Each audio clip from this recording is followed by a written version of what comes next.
नमस्कार दोस्तों, competition war के यूट्यूब चैनल में आपका स्वागत है। मेरा नाम है संदीप और हाजिर हूं आपके लिए लेकर एक नई वीडियो। दोस्तों, आज की वीडियो में हम बात करने वाले हैं जुलाई 2023 के करंट अफेयर्स की। और दोस्तों, आज है अंतरराष्ट्रीय सेक्शन और अंतरराष्ट्रीय सेक्शन में हम विस्तार पूर्वक कुछ घटनाओं का मानचित्र के माध्यम से विश्लेषण करने की कोशिश करेंगे। दोस्तों, इसके पहले वीडियो में हमने जुलाई 2023 के राष्ट्रीय घटनाक्रमों पर विस्तार पूर्वक बातचीत की है और उससे संबंधित जो वीडियो है उसका लिंक इस वीडियो के डिस्क्रिप्शन बॉक्स में दिया हुआ है। साथ ही डिस्क्रिप्शन के अंदर दोस्तों कंपटीशन वॉर के ऑफिशियल टेलीग्राम चैनल का लिंक दिया हुआ है, जहां पर आपके लिए डेली बेसिस पर द हिंदू और पीआईबी की करंट अफेयर्स हिंदी में शेयर की जाती हैं। तो दोस्तों, देर मत कीजिएगा, टेलीग्राम चैनल को जरूर ज्वाइन कीजिएगा। और दोस्तों, इस वीडियो में आपको बने रहना है अंत तक, क्योंकि ये वीडियो बहुत ज्यादा इंफॉर्मेटिव है। हर तरह के एग्जाम के अंदर इस वीडियो से सवाल पूछे जाने की पूरी संभावना है। तो कुल मिलाकर ये वीडियो आपके लिए वैसा ही है जैसे कि जन्म गुत्ती होती है। तो ये कुल मिलाकर के एग्जाम की एक जन्म गुत्ती है, जिसको देखने के बाद आपको लगेगा कि हाँ, मैंने अपना जो समय कहीं इन्वेस्ट किया है वहां से मुझे कुछ आउटपुट हासिल हुआ है। तो आइए दोस्तों, अब वीडियो को शुरू करते हैं और देखते हैं हमारी आज की पहली घटना वो कौन सी है जिस पर हम बातचीत करने वाले हैं।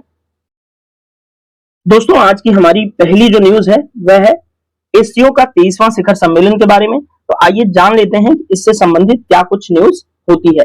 दोस्तों, संघाई सहयोग संगठन एक संगठन है कुछ राष्ट्रों का, इसके बारे में हम आगे चर्चा करेंगे। तो उसी के राष्ट्र प्रमुखों की 23वीं शिखर बैठक की मेजबानी 4 जुलाई 2023 को भारतीय प्रधानमंत्री की अध्यक्षता में वीडियो कॉन्फ्रेंसिंग के माध्यम से ये बैठक संपन्न हुई है। दोस्तों, भारत में एससीओ की जो अध्यक्षता है वह सितंबर 2022 में, यानी कि पिछले साल सितंबर में इन्होंने उज्बेकिस्तान की राजधानी समरकंद में जो 22वां एससीओ का शिखर सम्मेलन हुआ था उस दौरान ये अध्यक्षता प्राप्त की थी।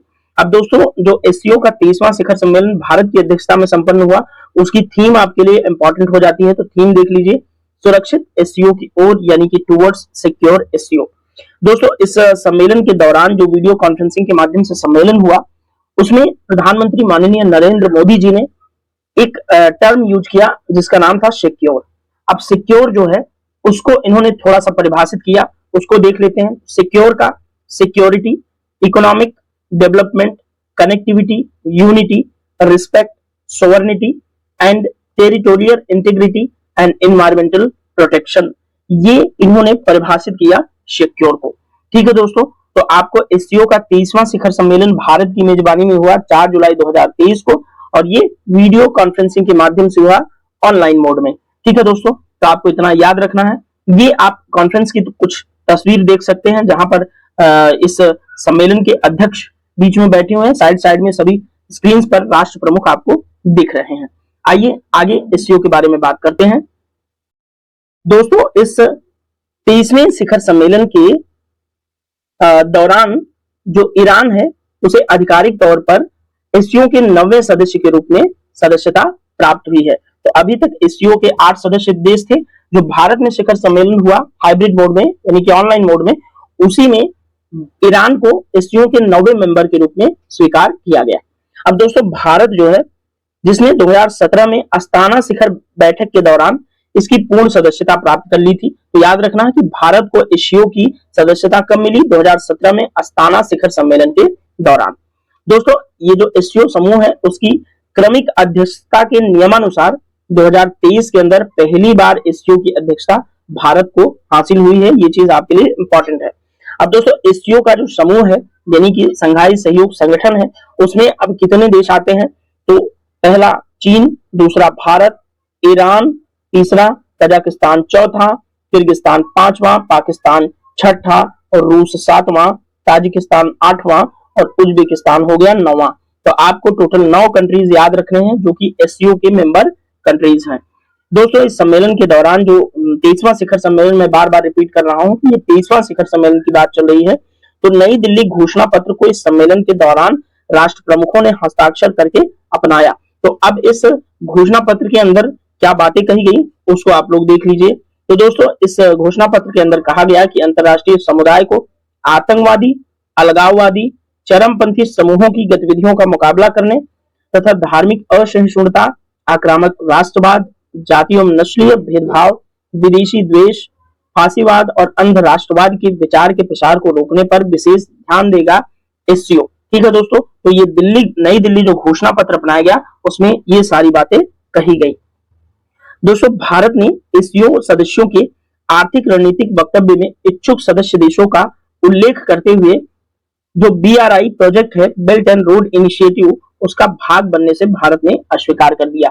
अब दोस्तों, इस सम्मेलन के दौरान चाइना ने प्रपोज किया इंडिया को कि आप भी बेल्ट एंड रोड इनिशिएटिव जो है, हमारी बीआरआई जो प्रोजेक्ट है जो कि पीओके से गुजर रही है, पूरा पाकिस्तान कवर करता है और जाके ग्वादर में चीन के एक प्रांत से पूरे पाकिस्तान को कवर करते हुए अरबियन सी में जो पाकिस्तान का ग्वादर पोर्ट है वहां तक ये परियोजना जाती है, बेल्ट एंड रोड इनिशिएटिव। और ये दोस्तों यहाँ पर जो पीओके है तो पीओके के अंदर से होकर जा रही है। और आप जानते हैं कि भारत अपना अभिन्न अंग मानता है पीओके को, पाक ऑक्यूपाइड कश्मीर को, जिसको 1947 के अंदर धोखे से हड़प लिया था पाकिस्तान के द्वारा, जो कि पीओके जो है वो जम्मू कश्मीर जो हमारा राज्य है, केंद्र शासित प्रदेश है, उसका एक अभिन्न अंग है। तो इसीलिए भारत कहता है कि जब आप बीआरआई को पीओके से ले जाओगे तो ये हमारी संप्रभुता का उल्लंघन है, क्योंकि ये हमारी जमीन से जा रहा है। भले ही आज पाकिस्तान उस पे कब्जा करके बैठा हुआ है, लेकिन कभी न कभी तो हम अपनी जमीन ले लेंगे। तो अगर बेल्ट एंड रोड इनिशिएटिव हमारी जमीन में से जा रहा है तो इसके लिए हमें पूछा जाना चाहिए कि हम इसमें लेकर जाएं या ना ले जाएं। ठीक है, और हमें डायरेक्ट आप न्योता दे रहे हैं कि आप इसके जो है भाग बन जाओ, तो हम इसका भाग बनना स्वीकार नहीं करेंगे। ठीक है दोस्तों, तो आई होप आपको बीआरआई समझ में आ गया होगा शॉर्ट में। आइए आगे बढ़ते हैं, एससीओ के बारे में थोड़ी सी और चर्चा करते हैं। दोस्तों, अब एससीओ के बारे में, जो संघाई सहयोग संगठन है, उसके बारे में थोड़ी सी जानकारी कुछ प्राप्त कर लेते हैं। और ये जानकारी दोस्तों बहुत ही ज्यादा महत्वपूर्ण है, आप लोग ध्यानपूर्वक सुनना।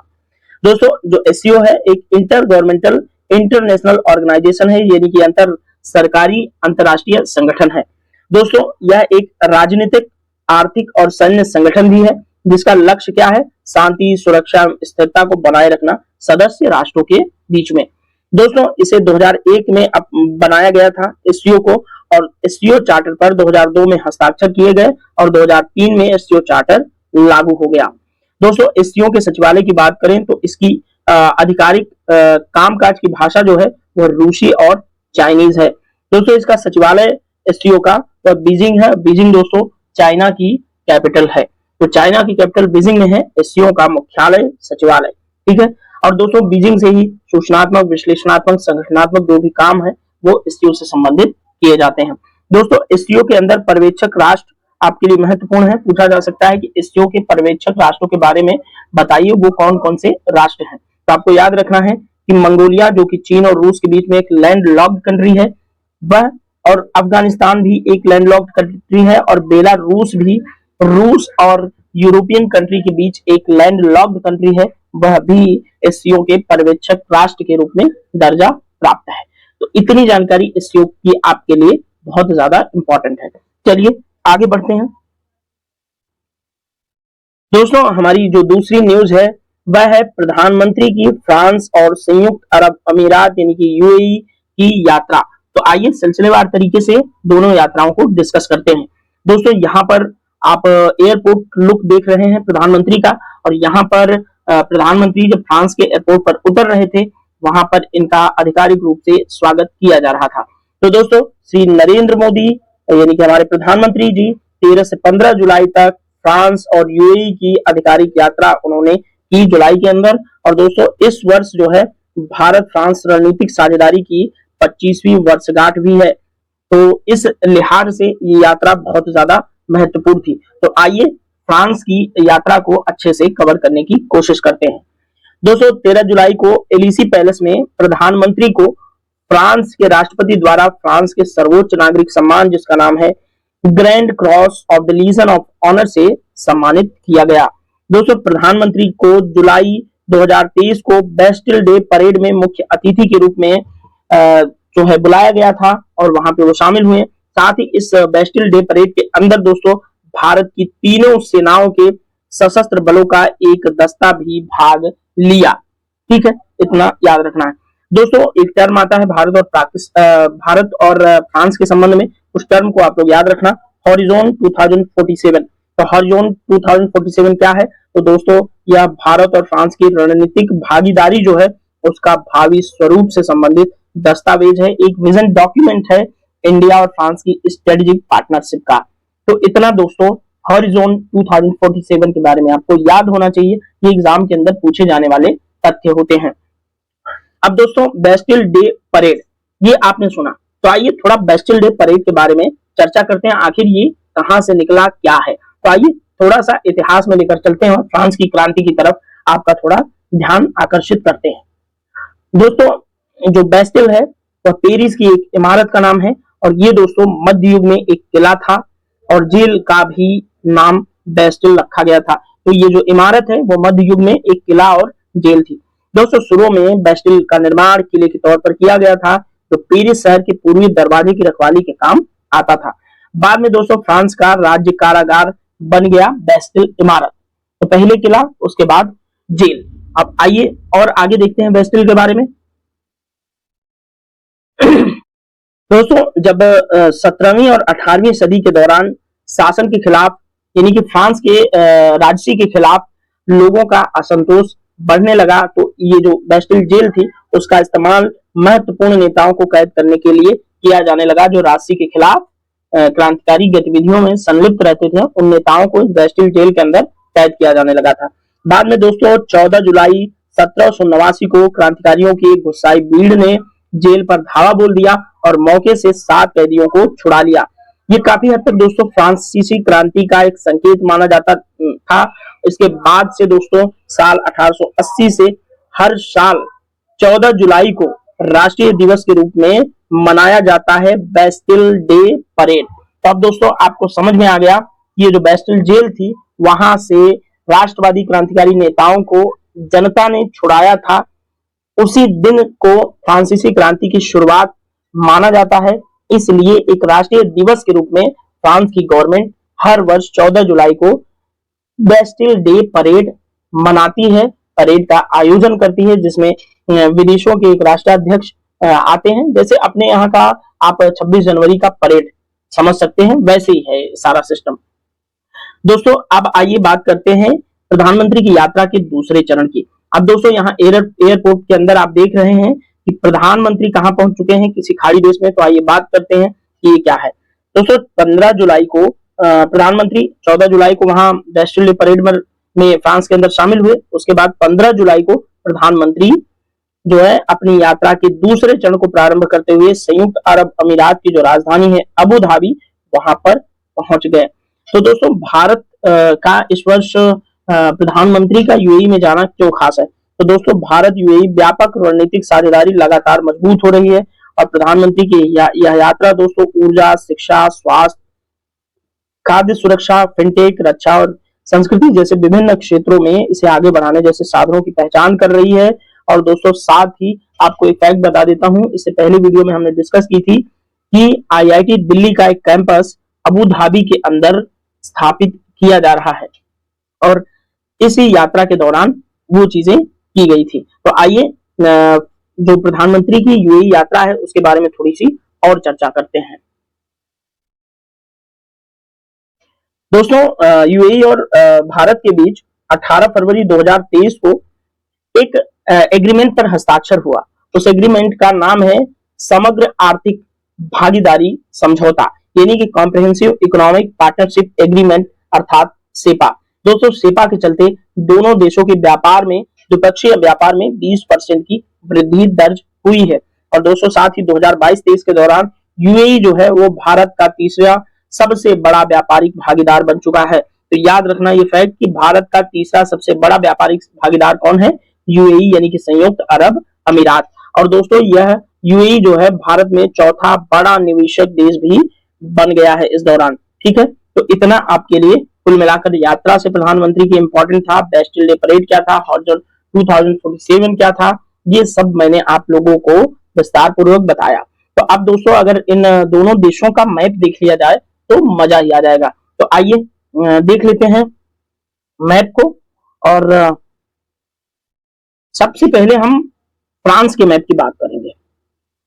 और दोस्तों, फ्रांस यूरोप का एक कंट्री है और किस किस से अपनी सीमाएं साझा करता है तो देख लीजिए। पूर्वोत्तर में बेल्जियम, लग्जमबर्ग, यहां पर पूर्व में जर्मनी, और लगभग दक्षिण पूर्व में स्विट्जरलैंड और इटली। और दक्षिण की बात करें तो भूमध्य सागर फ्रांस के दक्षिण में पड़ता है, और दक्षिण पश्चिम में दोस्तों स्पेन से फ्रांस की सीमाएं लगती हैं। साथ ही फ्रांस के पश्चिम की बात करेंगे तो नॉर्थ अटलांटिक ओशियन है, और उत्तर पश्चिम में या उत्तर में आप इंग्लिश चैनल देख सकते हैं। इंग्लिश चैनल फ्रांस को दोस्तों ब्रिटेन की मुख्य भूमि से अलग करता है। तो आई होप आपको फ्रांस की लोकेशन आपको समझ में आ गई होगी। पश्चिमी यूरोप का एक बहुत ही खूबसूरत देश है, और यहाँ का जो फ्रांस का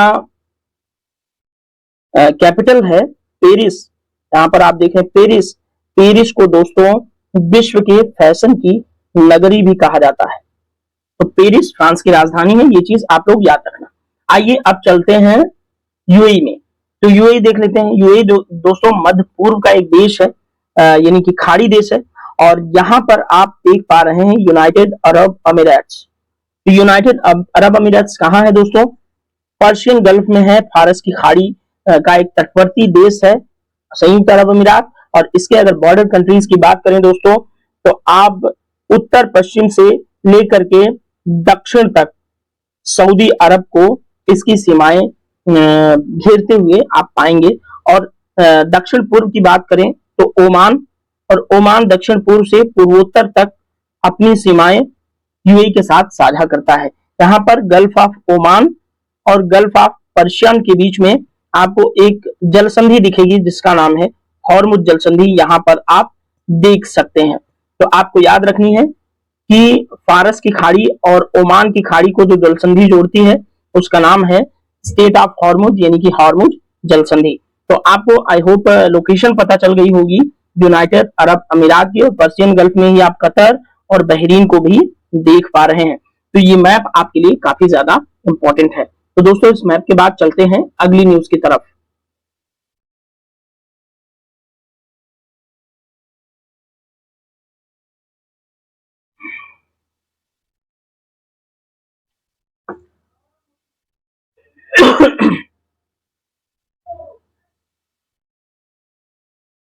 दोस्तों ग्लोबल पीस इंडेक्स 2023 जारी कर दी गई है। तो आइए इस तीसरी न्यूज को हम अच्छे से डिस्कस करते हैं।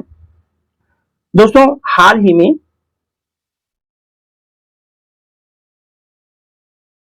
जारी किए गए वैश्विक शांति सूचकांक 2023 के अनुसार जो भारत है उसका स्कोर 2314/5 के साथ 163 देशों की सूची में 126वें नंबर पर रहा है। तो 2023 के अंदर भारत वैश्विक सूचकांक में 126वें नंबर पर रहा है। और दोस्तों 2022 में भारत की रैंकिंग 128वीं थी, ये आप लोगों को याद रखनी है। अब दोस्तों वैश्विक शांति सूचकांक को जारी कौन करता है? तो ऑस्ट्रेलिया बेस्ड एक ऑर्गेनाइजेशन है, थिंक टैंक है, जिसका नाम है institute for economic and peace. तो institute for economic and peace द्वारा जारी किया जाता है वैश्विक शांति सूचकांक।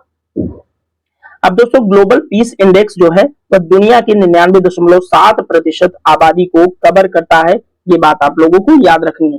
दोस्तों यह रिपोर्ट अब तक का सबसे व्यापक डेटा का विश्लेषण प्रस्तुत करते हुए शांति की प्रवृत्तियों और इसके आर्थिक मूल्य और शांतिपूर्ण समाजों को कैसे विकसित किया जाए, इन सब चीजों पर यह बात करती है ये रिपोर्ट। और दोस्तों अब रिपोर्ट में आपको एक बात बहुत अच्छे से याद रखनी चाहिए कि जो शीर्ष 10 शांतिपूर्ण देश हैं उनके बारे में हमको पता होना चाहिए। तो दुनिया का सबसे शांतिपूर्ण देश की बात करें तो आइसलैंड जो यूरोप में स्थित एक देश है वह दुनिया का सबसे शांतिपूर्ण देश रहा है।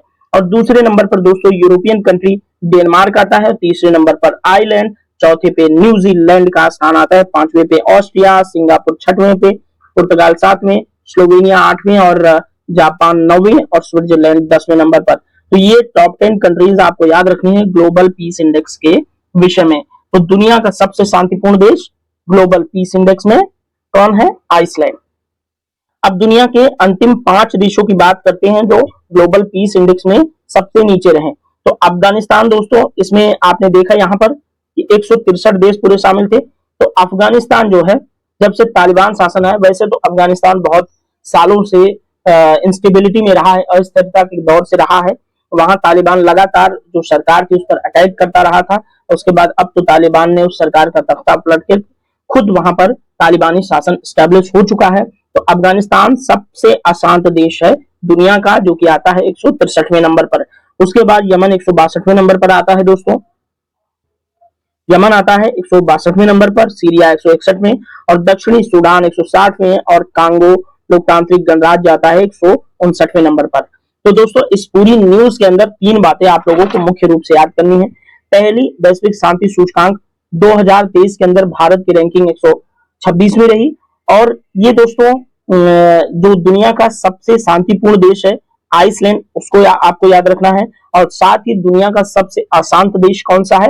अफगानिस्तान। तो ये तीनों बातें आप लोगों को याद रखनी है। भारत का स्थान दुनिया में पहला और सबसे अशांत। ठीक है, आइए आगे बढ़ते हैं। इस रिपोर्ट में फिलहाल इतना ही दोस्तों। अब हम बात करेंगे ग्लोबल लिवेबिलिटी इंडेक्स 2023 की। तो आइए देख लेते हैं ग्लोबल लिवेबिलिटी इंडेक्स जो है, यानी कि रहने के लिहाज से जो 2023 की इंडेक्स है, दुनिया के तमाम शहरों की सूची जारी करती है, जो कि रहने के लिहाज से कितने अच्छे कितने बुरे हैं उसको ये सूची दर्शाती है। तो आइए बात करते हैं। तो दोस्तों, इकोनॉमिस्ट इंटेलिजेंस यूनिट ने ग्लोबल लिवेबिलिटी इंडेक्स 2023 पर अपनी रिपोर्ट जारी की, जिसमें ऑस्ट्रिया की राजधानी वियना ने वर्ष 2023 में रहने योग्य उत्तम शहरों की सूची में कैसा शीर्ष स्थान प्राप्त किया। तो आप लोगों को याद रखना है कि पूरी दुनिया में रहने के लिहाज से सबसे अच्छा और योग्य शहर कौन सा है? वियना, जो कि ऑस्ट्रिया की राजधानी है, और ये यूरोप का एक देश है ऑस्ट्रिया। और यहां पर आप ऑस्ट्रिया की एक इमेज देख सकते हैं, और कितना खूबसूरत शहर है दोस्तों। यह 5 श्रेणियों में 173 शहरों में रहने की स्थिति का मूल्यांकन इस रिपोर्ट ने किया, जिसमें स्थिरता, स्वास्थ्य देखभाल, संस्कृति और पर्यावरण, शिक्षा एवं बुनियादी ढांचों का मूल्यांकन इस रिपोर्ट के अंदर किया गया। अब दोस्तों, भारत के शहरों की बात करें तो नई दिल्ली और मुंबई 141वें नंबर पर संयुक्त रूप से रखे गए हैं दुनिया में रहने के लिहाज से। और दोस्तों, चेन्नई का नंबर आता है 144वें पर। उसके बाद अहमदाबाद और बेंगलुरु क्रमशः 147वें और 148वें स्थान पर आते हैं।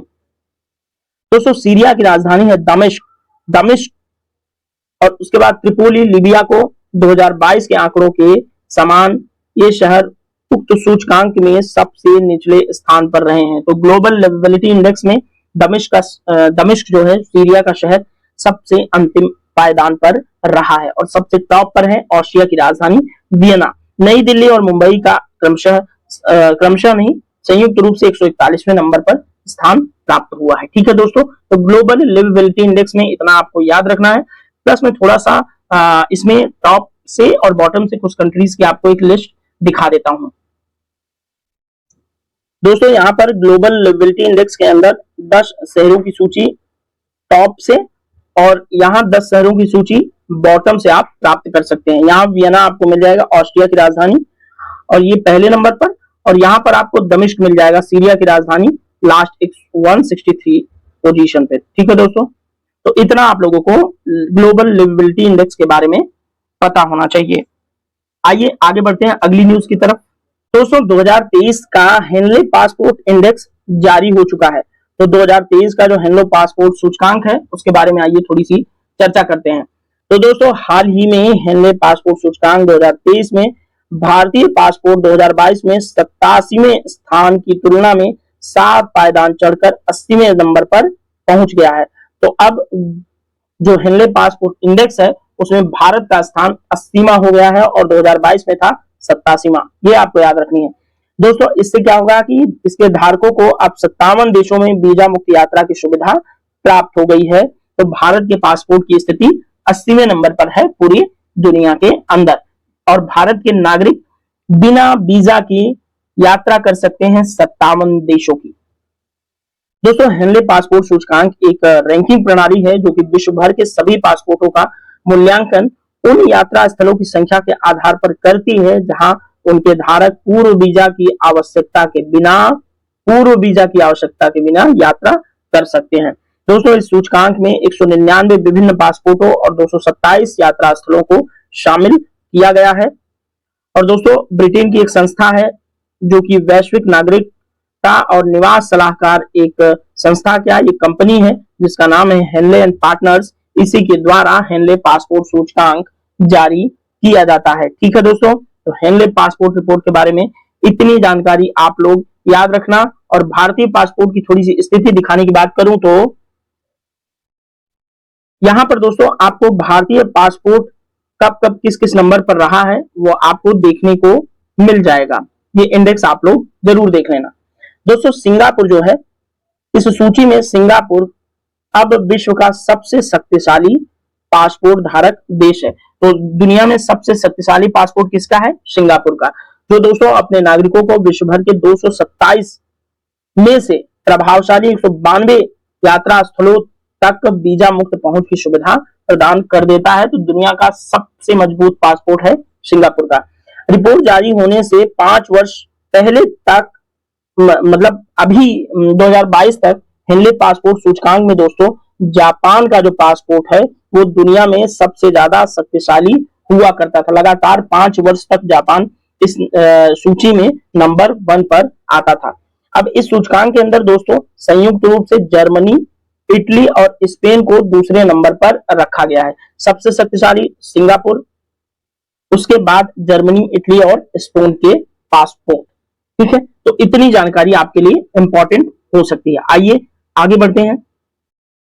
दोस्तों मेकांग गंगा सहयोग की 12वीं मंत्री स्तरीय बैठक का आयोजन जुलाई 2023 के अंदर बैंकॉक में किया गया जो कि थाईलैंड की राजधानी है। तो आइए उसी के बारे में थोड़ी सी चर्चा करते हैं। अब दोस्तों मेकांग गंगा सहयोग क्या है? तो 6 देशों जिसमें एक भारत और 5 आसियान देशों जिनमें कंबोडिया, लाओस, म्यांमार, थाईलैंड और वियतनाम द्वारा सन 2000 में शुरू की गई एक पहल है मेकांग गंगा सहयोग। तो इतना आप लोगों को याद रखनी है, जिसमें 5 देश आसियान कंट्रीज के हैं और 1 है भारत। दोस्तों ये जो मेकांग गंगा सहयोग पहल है उसका लक्ष्य है इन 6 देशों के बीच घनिष्ठ संबंधों को सुविधाजनक बनाना।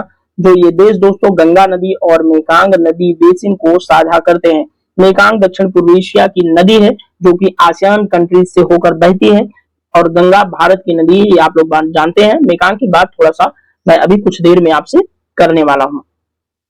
दोस्तों मेकांग सहयोग की जो 12वीं मंत्री स्तरीय बैठक है उसमें भारतीय विदेश मंत्री डॉक्टर एस जयशंकर और लाओस के उनके जो समकक्ष हैं उनकी सह अध्यक्षता में 16 जुलाई 2024 को थाईलैंड की राजधानी बैंकॉक के अंदर यह 12वीं मंत्री स्तरीय बैठक संपन्न हुई। और दोस्तों इस बैठक के दौरान भारत, म्यांमार, थाईलैंड और जो राजमार्ग बनाया जा रहा है उसके संबंध पर विशेष रूप से चर्चा की गई। यानी कि आईएमटी भारत, म्यांमार, थाईलैंड जो राजमार्ग बन रहा है उसको विशेष चर्चा के केंद्र में रखा गया, उसको प्राथमिकता दी गई। अब दोस्तों भारत, म्यांमार, थाईलैंड जो राजमार्ग है वो क्या है? अगर मैं आपको बताऊं तो भारत का जो पूर्वोत्तर में मणिपुर जो राज्य है उसका एक शहर है मणिपुर का मोरे। मणिपुर का जो मोरे स्थान है वहां से एक राजमार्ग गुजर रहा है आसियान देशों की तरफ। और ये राजमार्ग दोस्तों मणिपुर के मोरे से गुजरते हुए थाईलैंड के माईसोत नामक एक स्थान है वहां तक जाता है। अब इस जो राजमार्ग है उससे बन जाने से क्या होगा कि भारत की जो रोड कनेक्टिविटी है वो आसियान देशों से अच्छी हो जाएगी और व्यापार तब जो है रोड के माध्यम से सुनिश्चित किया जाएगा और अच्छे से निर्बाध रूप से व्यापार भारत का आसियान देशों के साथ चलेगा। तो यही है आईएमटी प्रोजेक्ट। अभी हाल ही में एक न्यूज आई थी कि आईएमटी जो है लगभग 70% पूरा हो चुका है। 2027 में इस जो राजमार्ग का पूरा होने की पूरी उम्मीद है। अब दोस्तों विज्ञान, अब इस सम्मेलन के दौरान विज्ञान प्रौद्योगिकी जो बैठक है उसकी बात कर रहे हैं। तो इस बैठक के दौरान विज्ञान प्रौद्योगिकी, कृषि एवं जल संसाधन प्रबंधन आदि क्षेत्रों में सहयोग में वृद्धि के लिए Mekong Ganga corporation business council का गठन करने का निर्णय लिया गया है। तो ये एक इंपॉर्टेंट आउटपुट है इस बैठक का, Mekong Ganga corporation business council. ठीक है दोस्तों, तो इतना मेकांग गंगा सहयोग की जो बैठक हुई, 12वीं मंत्री स्तरीय बैठक, जिसमें भारतीय विदेश मंत्री डॉक्टर एस जयशंकर ने भाग लिया। तो ये आपके लिए इतनी न्यूज इंपॉर्टेंट है। आइए थोड़ा मेकांग नदी और मेकांग जल विवाद के बारे में थोड़ी सी चर्चा कर लेते हैं। दोस्तों, जो मेकांग नदी है वह विश्व की प्रमुख नदियों में से एक है, जो कि तिब्बत से शुरू होकर चीन के यूनान प्रांत, म्यांमार, थाईलैंड, लाओस और कंबोडिया से होकर गुजरती है, अंत में जाके वियतनाम में अपना जल गिरा देती है। तो ये मेकांग नदी के बारे में इतनी जो जानकारी है आपके लिए इंपॉर्टेंट है। ठीक है दोस्तों, मेकांग नदी। तो यहां पर आप जब मैप देखेंगे तो यहां पर तिब्बत है चीन का, और यहीं पर है यूनान प्रांत, और यूनान प्रांत से ये नदी निकलते हुए ऐसे बहते हुए सबसे पहले आती है म्यांमार, उसके बाद बगल में लाओस को कवर करते हुए थाईलैंड होते हुए कंबोडिया होते हुए फिर यहाँ अंत में आप वियतनाम की भूमि देख रहे हैं। तो वियतनाम की जो खाड़ी है वहां पर ये अपना जल गिरा देती है, मेकांग नदी। अब दोस्तों, मेकांग नदी को लेकर के चीन और लाओस, कंबोडिया, वियतनाम, इन देशों के बीच जल विवाद है। क्यों है जल विवाद? क्योंकि दोस्तों चीन जो है चुपके से तिब्बत में मेकांग नदी के ऊपर बड़े बड़े बांध बना देता है और वहां से बहने वाली नदी को जल विहीन कर देता है। और दोस्तों लाओस, इसीलिए ये लोग सिंचाई के लिए जल प्राप्त नहीं कर पाते, क्योंकि मेकांग नदी इनके सिंचाई का मुख्य स्रोत है। इसलिए इनका एक बड़ा भूभाग जो है जल प्राप्त न करने की वजह से सूख जाता है। इसलिए चीन का ये लगातार देश विरोध करते हैं कि आप मेकांग नदी पर जलाशय बनाकर उसके जल को न रोकें, मेकांग नदी के जल को हम तक पहुंचने दें। वैसे दोस्तों ये इंटरनेशनल वाटर रिसोर्सेज सिक्योरिटी का मुद्दा है, इसको यूएन के अंदर इन देशों को ले जाना चाहिए और चीन पर इस तरह के बांध बनाने के लिए सैंक्शन लगाए जाने चाहिए। दोस्तों यहाँ पर इस मैप के अंदर आप चीन और यहाँ की मेकांग नदी की पूरी भौगोलिक स्थिति समझ सकते हैं कि कितनी इंपॉर्टेंट नदी है। और दोस्तों कुछ रणनीतिक जानकारों की बात करें तो वो कहते हैं कि जो दुनिया में 2 विश्व युद्ध तो हो चुके हैं, एक 1914 से 18 तक, एक 1939 से 45 तक, लेकिन अब जो तीसरा विश्व युद्ध होना है, जब भी होगा भविष्य में, तो वो धरती के संसाधनों को ही लेकर लड़ा जाएगा, जिसमें मुख्य रूप से जल ही संसाधन होगा। आप देखेंगे तो दुनिया में जितनी भी लड़ाइयां आज लड़ी जा रही हैं दुनिया के अलग अलग हिस्सों में, वो किसी न किसी नेचुरल रिसोर्स यानी कि प्राकृतिक संसाधन को लेकर ही लड़ी जा रही हैं। और दोस्तों अगर भारतीय उपमहाद्वीप यानी कि इस रीजन में, एशिया के अंदर कभी भी भयंकर युद्ध की स्थिति उत्पन्न होती है, तो वो उसके केंद्र में जो एक मुद्दा होगा वह होगा जल। ठीक है दोस्तों, तो इंटरनेशनल प्रेशर बनाना चाहिए चीन के ऊपर, ताकि चीन इस तरह के बांध न बनाए। वैसे भारत की ब्रह्मपुत्र नदी पर भी चीन अपने तिब्बत साइड में बांध बना रहा है, सिंधु पर भी बांध बना रहा है, तो वो कुछ न कुछ इस तरह की हरकतें करता रहता है। उसको पता है कि जल पर जिसका अधिकार होगा वो इस सदी का जो है सबसे ताकतवर मुल्क बनेगा। जैसे एक समय पर ब्रिटेन भी जल पे अधिकार किया हुआ था। जल पे अधिकार करने का अर्थ उसकी नौका प्रणाली बहुत अच्छी थी, उसकी नेवी बहुत अच्छी थी, इसलिए ब्रिटेन ने पूरी दुनिया में अपने कॉलोनीज बनाए थे, यानी कि पूरी दुनिया को गुलाम बनाया, उपनिवेश स्थापित किया था। और बाद में धीरे धीरे उसकी ही गलतियों के कारण उसके उपनिवेश का जो किला था वो ढह गया। तो दोस्तों इस ये जो वीडियो है उसमें इतना ही। हम आपसे किसी अन्य वीडियो में फिर से आर्थिक जो घटनाक्रम है जुलाई का, उस पर बात करते हुए मिलेंगे। तो दोस्तों इतना आपका समय आपने दिया, उसके लिए आपका बहुत बहुत धन्यवाद। और आपसे गुजारिश करूंगा कि कंपटीशन वॉर का जो ऑफिशियल टेलीग्राम ग्रुप है उसको जाकर ज्वाइन कर लीजिए। आपके लिए बहुत ही इंफॉर्मेटिव वीडियोस और पीडीएफ्स और करंट अफेयर्स वहां पर शेयर की जाती हैं। तो दोस्तों इस वीडियो में इतना ही, मिलेंगे आपसे किसी अन्य वीडियो में, तब तक के लिए थैंक यू सो मच।